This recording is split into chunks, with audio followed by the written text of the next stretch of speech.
Hello and welcome to Todd Rolls Dice, where we're sort of doing this a little bit backwards, but we are going to take a look at some of the Age of Sigmar stuff that has been revealed at time of recording, and it should be time of release. The Flesh Eater Courts and the Nighthaunt are both having their battle tomes, new models, and I believe Spearheads all going up for pre-order tomorrow. I'm sorry I haven't been able to cover all of the preview articles. This has been a bit of a week for me. I've been going through some dietary changes and tests over the last 6 weeks. That's finally over. The final blood test has been taken, or 5 of them were taken, and hopefully everything is going to start to settle down a little bit over the next couple of weeks. But yeah, I've not been too great recently. So, like everything, all the plans that I had for the channel for August have just been completely thrown out the window. But my plan is to get both the Nighthaunt and Flesh Eater Court preview articles. We have Army Rule or Battle Tome previews, and then Armies of Renown previews. We'll have a look at each of those. It'll be 2 separate videos. They will be dropping tomorrow. I don't like to drop on a Saturday, but hey, at least if you're interested and you want to see my take on these articles before potentially you pre-order, at least they'll be there on pre-order day.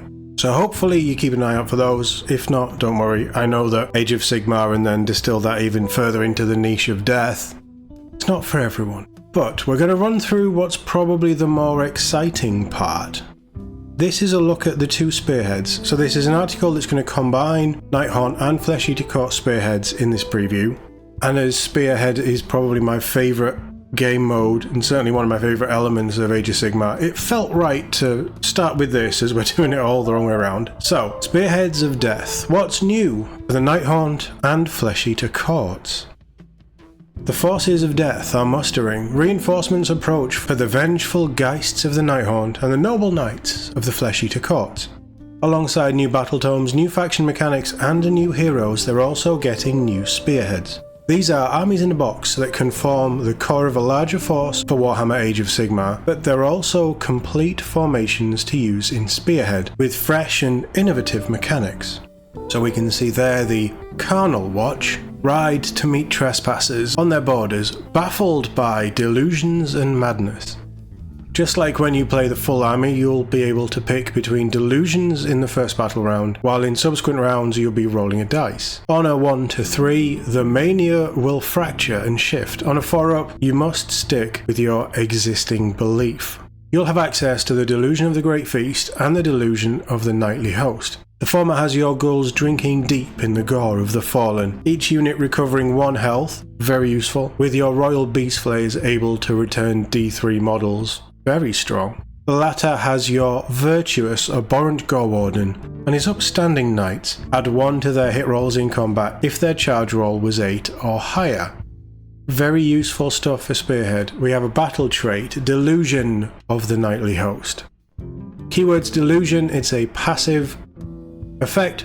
While you believe this delusion, if the unmodified charge roll for the friendly hero or knight's unit is 8+, add 1 to hit rolls for that unit's combat attacks for the rest of the turn. It's just a lovely extra. Obviously you've got to roll pretty high on that charge, but +1 to hit rolls is pretty good. And then the other passive, the Delusion of the Sentinel, they haven't mentioned this one up there actually. So this is a 3rd delusion you have access to. Again, keyword delusion. Effect while you believe this delusion, add 1 to ward rolls for friendly units while each model in the unit is contesting an objective. That's pretty strong. Again, these seem very nice, certainly for Spearhead when there's 5 objectives on the board and you're kind of pushing for all of them. That's going to be really useful. As with every Spearhead, you'll have a choice of regiment abilities and enhancements, as well as 2 delusions. So you go with the Delusion of the Hunter, and add 1 to your wound rolls for combat if you aren't contesting objectives, or the Delusion of the Sentinel, which adds 1 to units' ward rolls when they are contesting objectives. Both of those are pretty nice in their own instance. And then here we have the Cursed Shacklehorde. So the Nighthaunt of the Cursed Shacklehorde are tasked with swelling the ranks of spirits for Lady Oleander. This spectral procession will hold back 1 unit of 5 Bladegeist Revenants and 1 unit of 5 Deathscythe Harridans, so they're ready to make a cackling arrival on the 2nd battle round onwards. What's the star? Spearhead unit sizes are often similar to those in larger games, with bigger units split in 2. They also receive the benefit of the ethereal rule, ignoring negative modifiers to save rolls for friendly units. Again, pretty strong. So turn 1 it looks like you're going to be lower on the numbers, but you do actually have quite a lot of numbers in this box, and you're holding back 2 powerful units from second battle round onwards when you want to drop them in. So might not be starting off as strong, but then turn 2, turn 3 you can start to buff your units and start to push up and really cause some problems for your opponent. That's quite a nice way of doing it. With regiment abilities, you can grant your Spearhead the ability to discorporate in any hero phase, adding 1 to their save rolls on a successful roll of 2 up. It's achievable. The Mounting Dread your force exudes obliges enemy units to subtract the number of the battle round from their control score while in combat, though you'll need to score a 2 up at the end of the turn to trigger the terror. That's gross. In a game that is primarily built around taking and holding objectives, that's really gross. Very nice ability. So the battle trait, Cackling Arrival. Once per turn army your movement phase, declare pick 1 of your units in reserve. Effect, set up that unit anywhere on the battlefield more than 6 inches from all enemy units. Just a nice 6-inch deep strike. 6 inches because Spearhead is played on a smaller board than normal AOS. And then the regiment ability, Discorporate. This is a passive. Declare pick a friendly unit to be the target. Effect, roll a dice. On a 2 up, add 1 to save rolls for that unit until the start of your next turn. So you can use that, and if you really want to keep a unit alive, on a 2 up, plus 1 to save rolls. Straightforward, but a really nice buff. Both Spearheads are available to pre-order on Saturday, that's tomorrow at time of recording and release. Rules are found in their respective battle tomes, but they'll also be available to download for free shortly after release, so in a couple of weeks. Both will feel right at home in the morbid Shaishian Sand and Bone box, which was this season, second season's Spearhead arena, let's call it. Join the newsletter to have a chance to win a Spearhead box, blah blah blah. Yeah, if you wanted to sign up to the newsletter, you probably would have already. On the whole, we're not actually getting much of a preview for these. It's nice that they are showing off the Spearheads for a change. We don't always get something on the Spearheads.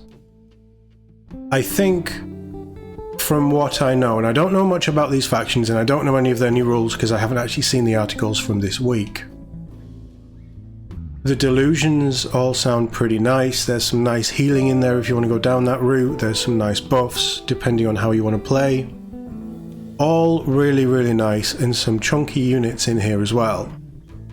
Whereas the Nighthaunt, much more focused on harassing your enemy, potentially keeping units alive and just being problems while other units try and hold objectives. But again, they have quite a few nice little things that they can do. Yeah, interesting to see. Obviously this is as slim a preview as you're going to get because we're looking at 2 Spearheads, and the Spearheads quite often don't have a huge amount of rules to keep the barrier of entry quite low. Model-wise, I think they're both nice boxes. Neither of them are factions that I would go down, but I know that there's people out there who like the Nighthaunt, and I think everybody has a little bit of a soft spot for the Flesh-Eater Courts. I'd love to know what you guys think of these 2 Spearheads and the little preview that we've seen. How do you think they're going to play? What stands out to you the most? Are you thinking of picking these up? Let me know in the comments. As always, thank you very much for watching, and I'll see you all in the next one.